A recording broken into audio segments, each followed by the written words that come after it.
Une semaine après les inondations historiques qui ont fait au moins 120 morts dans le centre du Texas, et alors que de nombreuses personnes sont toujours portées disparues, le président américain Donald Trump s'est rendu dans la région pour évaluer les dégâts et rencontrer les dirigeants locaux. Mais il s'est montré visiblement irrité lorsqu'on lui a demandé si un système d'alerte précoce aurait pu sauver des vies.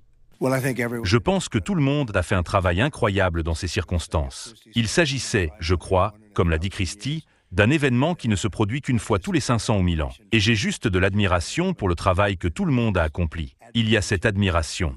Pour être honnête avec vous, seule une mauvaise personne poserait une question comme celle-là. Je ne sais pas qui vous êtes, mais seule une personne très malveillante poserait une telle question. De nombreux habitants se sont réjouis de la visite du président en cette période délicate. Je pense que le simple fait qu'il reconnaisse les sentiments et les émotions des autres, sans y mêler la politique, même s'il s'agit de Trump, mais le fait qu'il vienne ici et reconnaisse les pertes des gens, c'est ce que les gens veulent voir. Ils veulent un président qui les soutienne, surtout dans une période comme celle-ci. La sœur de Stéphanie, en revanche, qui n'est pas fan de Donald Trump, est plus sceptique. Je veux vraiment le voir pour entendre ce qu'il a à dire et quelles paroles sortiront de sa bouche, pour être honnête, et comment il va aider.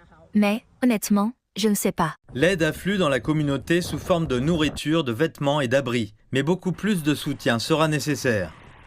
Il s'agit de la catastrophe la plus meurtrière depuis que le président Trump a pris ses fonctions et s'est engagé à fermer la FEMA, l'agence qui dirige normalement les interventions en cas de catastrophe. Selon les médias locaux, les récentes suppressions d'emplois et les coupes budgétaires auraient ralenti ses efforts dans les premières heures critiques qui ont suivi l'inondation. La Maison-Blanche nie ces allégations, mais beaucoup ici craignent que l'avenir incertain de la FEMA ne prive cette ville de ressources nécessaires à son redressement.